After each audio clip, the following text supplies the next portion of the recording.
A cultura e o mundo pós-moderno apresentam desafios ao discipulado nos dias atuais, onde cada geração deve compreender a sua própria mentalidade, a sua visão de mundo, enxergar a própria cultura que o cerca e ajustar com a abordagem bíblica para ser pertinente e eficaz no discipulado intencional. Por isso, nós precisamos ser fiéis no discipulado em direção a uma cosmovisão bíblica, num tempo em que muitos cristãos não estão muito interessados em ser necessariamente bíblicos. É o que nós vamos ver hoje sobre o discipulado da nossa cosmovisão, o discipulado da servidão e o discipulado da mordomia. No livro Um Tipo Certo, de Edmund Chan, ele nos dá clareza sobre cosmovisão bíblica, onde cosmovisão é a nossa visão de mundo, é a lente cognitiva que dá cor à nossa visão da vida e determina como nós entendemos o mundo em que vivemos. Simplificando, uma cosmovisão é a maneira como entendemos as grandes questões da vida. Por exemplo, quem sou eu? Por que eu estou aqui? Para onde eu vou? Então, a nossa cosmovisão define a maneira como pensamos e como vivemos. Ela se baseia em três coisas importantes. Primeiro, ela precisa ser logicamente coerente, ou seja, faz sentido, é razoável. Segundo, deve ser existencialmente congruente. Se ela é uma bússola para a minha vida, ela me dirige. E se ela é emocionalmente satisfatória, ela responde aos anseios mais profundos da alma. Então, diante do tsunami teológico e ideológico que a gente vive, né, quer percebamos ou não, com a ascensão do pós-modernismo, e mais traiçoeiro que o pós-modernismo como construção filosófica, é a pós-modernidade como estado de espírito cultural.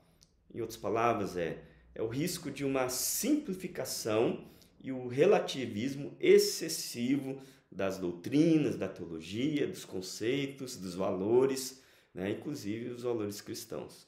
Uma cosmovisão bíblica, ela é importante para discernir de forma significativa a realidade, significado e o propósito final da qual tem a ver com a nossa existência.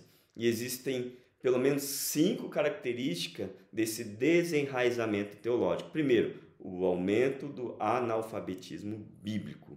Sim, apesar de ter muitas igrejas, a exposição superficial da palavra tem gerado analfabetos cristãos, analfabetos bíblicos, a descristianização do cristianismo, né? Parece que não tem muito a ver, onde alguns cristãos até entendem a doutrina como um palavrão, a marginalização da educação teológica, ou seja, o desprezo pela teologia também é um erro, né? E o anti-intelectualismo da fé contemporânea, onde a questão não é mais o que é a verdade, como palavra, a verdade, né? Mas o que funciona é o relativismo, é aquela conveniência.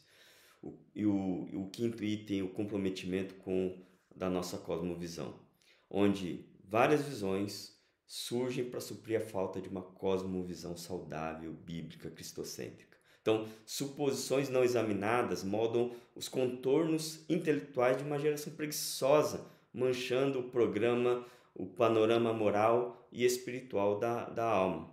Então, nós devemos desenvolver urgentemente uma cosmovisão bíblica, uma cosmovisão onde vamos desenvolver discípulos sentados em Cristo, onde Edmund Chan ele afirma categoricamente nesse livro: não tenho vergonha de declarar que minha cosmovisão é Jesus, pois toda a busca pela realidade, significado e propósito finais da vida dele está totalmente ligada a Ele, ao Senhor, e onde Jesus se torna a nossa cosmovisão final para grandes questões da vida, ou seja, as grandes respostas para a vida, os grandes conflitos da vida, da sociedade, da cultura, da humanidade. Nós devemos desenvolver também discípulos centrados no reino, em sua cosmovisão. Para Jesus, o reino de Deus não é sobre espaço, mas sobre soberania. Não é sobre uma propriedade, mas sobre um domínio. Isso muda tudo, pois não há um reino sem rei. Portanto, o reino de Deus tem tudo a ver com a supremacia de um reinado do reino de Deus. Que grandiosa cosmovisão, a cosmovisão do reino, onde nós também devemos desenvolver também discípulos centrados na palavra, né, em sua cosmovisão, onde uma cosmovisão bíblica, antes de mais nada, é bíblica. É, portanto, a cosmovisão discipulada pela palavra e não influenciada pelo mundo, onde a igreja deve discipular com a ênfase enraizada nas Sagradas Escrituras, para sermos homens e mulheres poderosos nas Escrituras, homens e mulheres da palavra, que vivam a plenitude do Evangelho. E no capítulo 22, aí faz todo sentido a questão da cosmovisão, onde a gente entra no discipulado da servidão. E nós não devemos falar sobre discipulado sem falar sobre servidão, pois Deus teve apenas um filho e fez desse filho um servo. Na organização de Deus, né, a teologia do discipulado e a teologia da servidão são inseparáveis. E ser um líder é atrativo, porém ser um servo, na nossa cultura, nem tanto, né? Mas no íntimo, associamos a palavra servo, a palavra como inferior, desfavorecido, pobre, né? E portanto indesejável. Mas nós precisamos entender uma coisa, que a verdadeira liderança cristã, ela é a servidão. Então, Donnie Elmer comenta o seguinte: o poder deve ser compartilhado com o objetivo de capacitar os outros. O poder acumulado enfraquece os outros e se exalta. O poder, quando baseado em valores bíblicos, serve aos outros, libertando-os. Ele reconhece que as pessoas carregam a imagem de Deus e as trata de maneira que nutre o desenvolvimento dessa imagem. Ao fazer isso, honramos o seu Criador. Nós sabemos que a atitude faz toda a diferença, mas uma pessoa pode estar engajada em atos de servir, sem a atitude de servidão. Então, servidão, né, o servir não é uma atividade, é um estado de espírito, é uma forma de viver, é uma forma de ser servo, a liderança serva. Porque pode ser até um líder, mas pode não ter característica de servo. Um discípulo de Jesus é um servo, em ação, em palavras, em atitude. E a postura de servidão, ela vem nada mais, nada menos do que a postura de rendição. Porque quanto mais nos tornamos semelhantes a Cristo, mais nos tornamos seus servos. Que privilégio, onde nós não somos apenas servos de Cristo, nós somos servos com o próprio Cristo. Né? Ser um servo de Deus, então, é uma posição da mais alta honra. Não é ser inferior como o mundo diz, porque o mundo diz, mostra a ele quem manda, né? A palavra de Deus vem de forma contrária, dizendo assim: sirvam-os como se fosse seu chefe. Então, a grande pergunta para nós é: você está servindo? Em vez disso, a questão é: como você está servindo? Né? Nós recebemos o privilégio fantástico de liderança servil.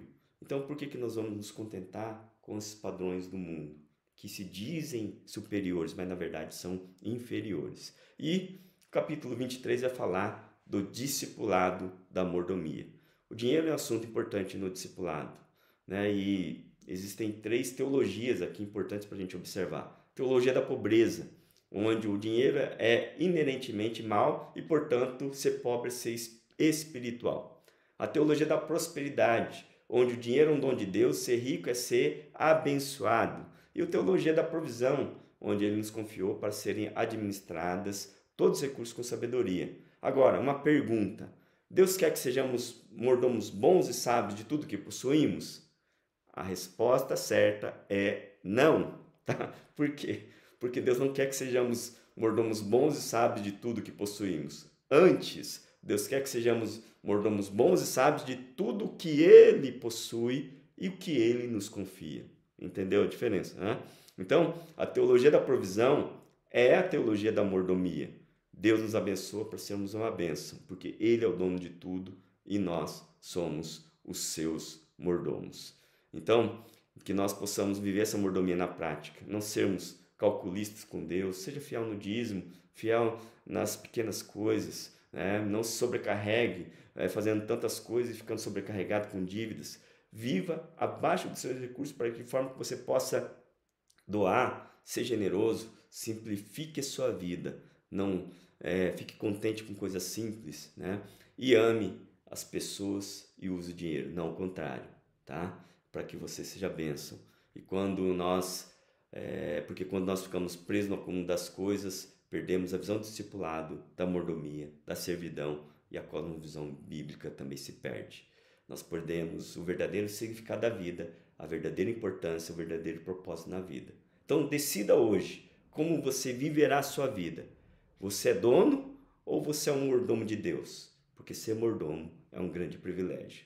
Nós vimos aqui sobre o discipulado da nossa cosmovisão, o discipulado da servidão e o discipulado da mordomia. Que Deus abençoe muito sua vida, você cresça cada vez mais no discipulado intencional, um discipulado cristão, um discipulado bíblico. Grande abraço, fique com Deus, Deus te abençoe.